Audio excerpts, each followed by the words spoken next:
வணக்கம். இன்னைக்கு வந்துட்டு நாங்கள் khalifa பார்க் பார்க்க போகிறோம்.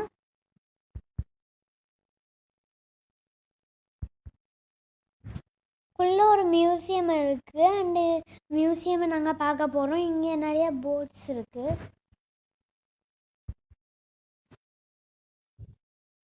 ஃபிஷ்ஷு நிறையா பிடிச்சிட்டு இருக்காங்க. இங்கே வந்துட்டு பழைய காலங்களில் எப்படி ஸ்கூல்ஸ்லாம் இருக்குன்னு வச்சுருந்தாங்க. இங்கே வந்துட்டு ஃபால்கன் இருக்குது.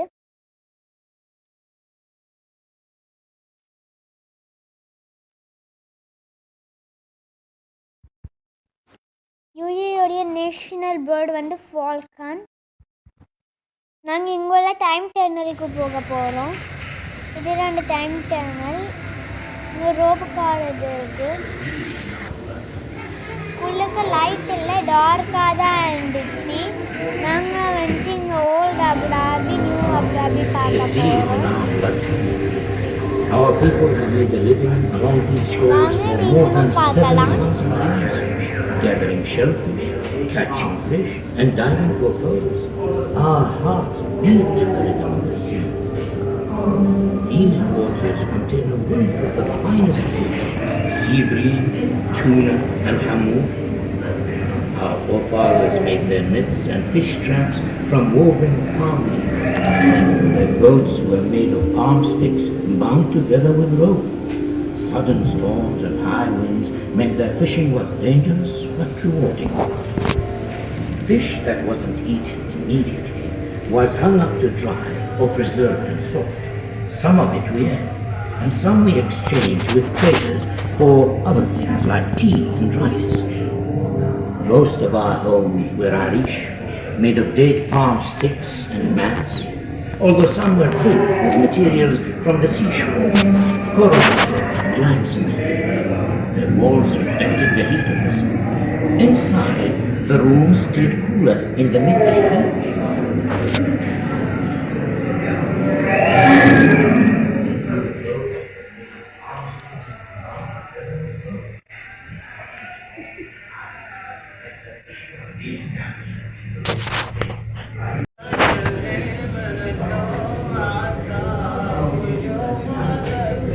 Camels hold a special place in our hearts.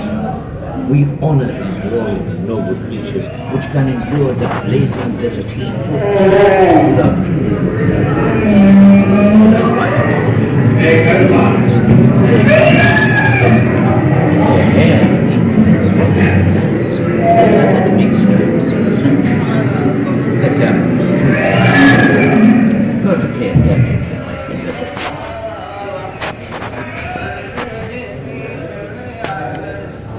These camels have been loaded with dates, rice, and traveled for generations. Camel trains carried wood, charcoal, food and fodder back and forth between the coast and the inland oases, bringing much needed supplies. They also transported folk and goods every year from the coast to the oases to escape the worst of the summer humidity. What makes camels happy? In the desert they can smell water from many miles. This oasis is fed by 4 underground springs and a network of barrages, man-made channels which bring water from the mountains. Here we produce dates, cereals, vegetables, fruit and fodder. It's a kind of paradise, cool and tranquil. At night the birds settle in the safety of the trees and you have to keep a watchful eye for the snakes and scorpions. The camel grazing beds were nomadic during the months of good grazing and would settle around oasis wells in the summer. Many would live in traditional desert tents made of woven cloth.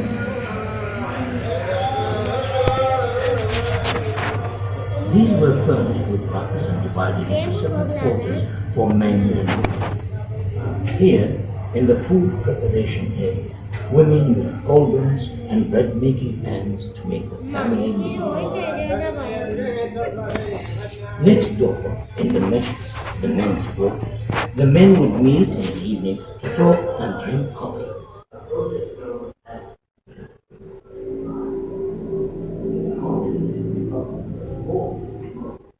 Our ancestors began to settle here more than 5,000 years ago, and they made the most of the world around them. Copper mining was one of the earliest industries here.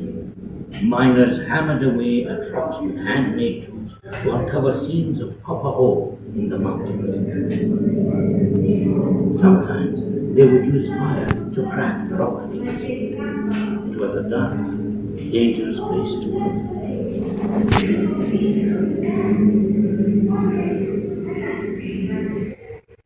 Once mined, the copper ore was heated to separate the copper from the ore, a process known as smelting. Molten liquid copper was poured into molds to make tools, weapons, and jewelry. Once the casts had cooled, they were hammered into shape.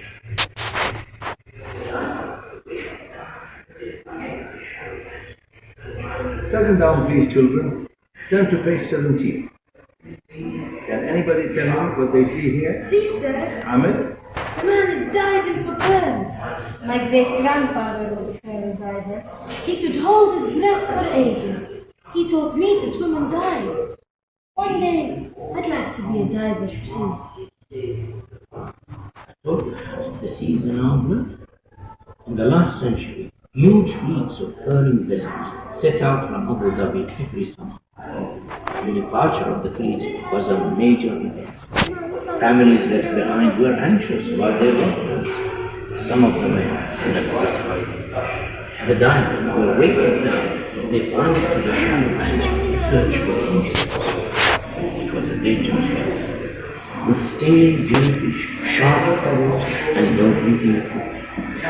But a lucky one might establish family support to keep the songs which marked each stage of their work.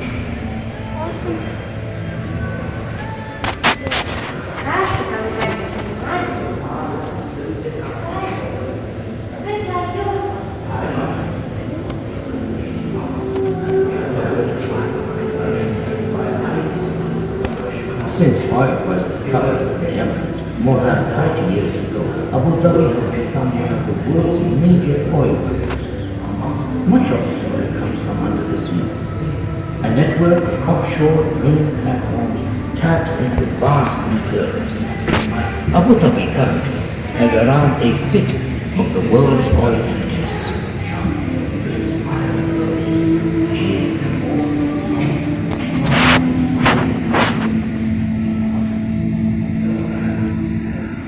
That's what I would like to be when I grow up. A diver. A bit like you.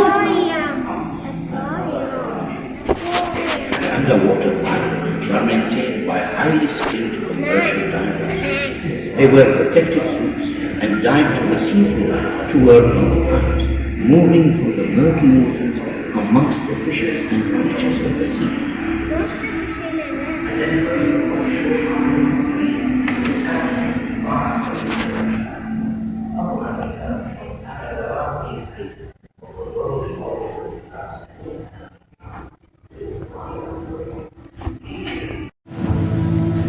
It is hard, skilled work on the oil drilling platforms.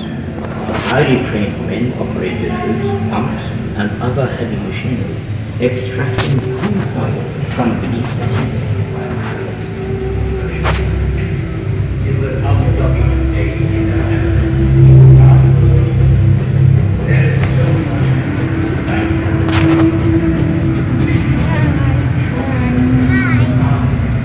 These futuristic structures are oil production facilities. Huge quantities of oil are produced every day at offshore and onshore production facilities. But even this modern industry was built using traditional skills. Pearl divers helped to lay the undersea pipes, and dhows kept fresh supplies coming in. Nowadays, massive tankers are needed. There is so much to do in this dynamic, lively planet. Busy streets, shopping malls, markets, hotels, a fantastic waterfront, beautiful mosques, magnificent fountains and parks. In little over a generation, Abudhabi has been transformed into one of the great trading and business centers of the world. This is now a thriving cosmopolitan city with a proud hospitality rooted in the traditions and values of its desert and sea gods.